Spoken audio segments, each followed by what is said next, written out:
missed Pat. He's no longer with us. Missed our director, John Avildsen, who is no longer with us, our producer, Jerry Weintraub. And it was this well of nostalgic emotion. And went back to my trailer and had my little regroup. And then I started thinking, then it became less poignant, more profound, I guess, if you will. Because then I said, okay, so now I'm the old guy. I am not that great looking young kid that Tanner is. And those days are gone.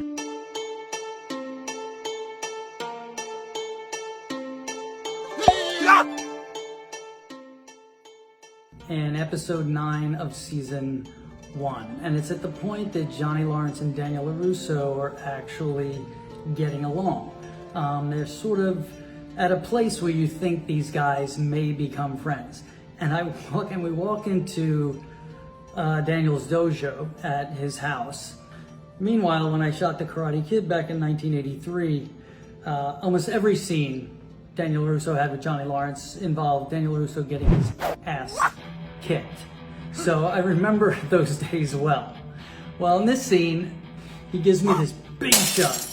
And I go flying back into this, into the wall, and there's this shelf there, a table there with some of my All Valley trophies, and they come crashing down. And so I tell Billy, I'm like, Billy, listen, when you give me the shove, just give me the shove, and I'll take the hit. Well, once we shoot, which always happens, adrenaline comes. Me being the 98-pound weakling, Billy gives me the first hit. I go flying, boom, into this thing. I mean, just my leg, my thigh goes ramming into the side of it. And I'm like, all right, okay. I was like, listen, next time we do it, I'll take the hit. He goes, yeah, I know. And then he was very conscious. He was very conscious to not throw me into the wall. The funny thing about it for me is I had the stunt guy, our great stunt coordinator, Emmy nominated twice for the show, Theodore Coda, say, Ralph, you want to put a pad, like a football pad on your thigh? I said, no, I got it, because I was too proud, just too proud. And so take 5, I'm being thrown into this table, and each time it's starting to smart after about 6 or 7 takes. And then we got all Billy's coverage done, meaning the camera, it was time to come around on me.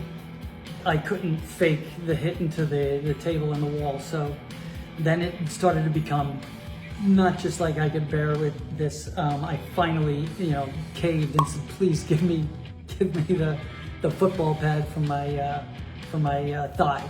And but once I put the pad on, it didn't hurt anymore till I woke up the next morning and had this enormous welt on the right side of my leg, and that's all due to me thinking I could do it without putting some padding on.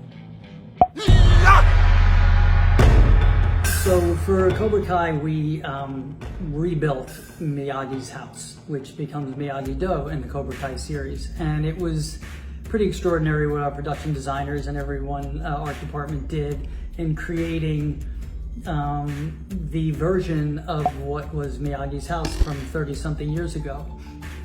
And so at the beginning of season 2, the first episode back, I had this scene where I'm with Tanner, who plays Robbie, and we are fixing up the Miyagi backyard to bring it back to its original luster, and there's a lot of work to do. So it involved the sanding of the decks and the painting of the fences and the waxing of the cars and all those pieces that are so ingrained in the Karate Kid universe. And we came on to rehearse, and I walked in the backyard, and there was Tanner at the fence with a paintbrush in his hand. And I just stopped, did not expect this. I just stopped there and was overcome with this nostalgic emotion.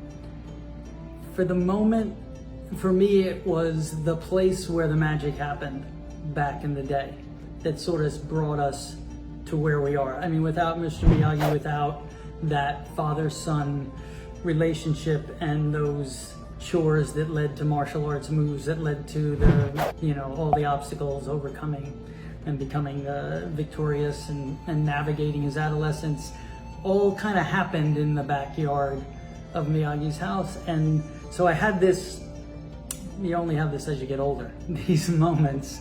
But instead of being negative about it, it was about finding the freshness of creating this homage for the next generation audience, which is what Cobra Kai does so well and I'm so proud of. And then when it was time to shoot the scenes, it wasn't about yesterday, it was about right now. And so it's just a little bit of a share of a real powerful moment for me as the actor, walking in these shoes again and carrying on that legacy.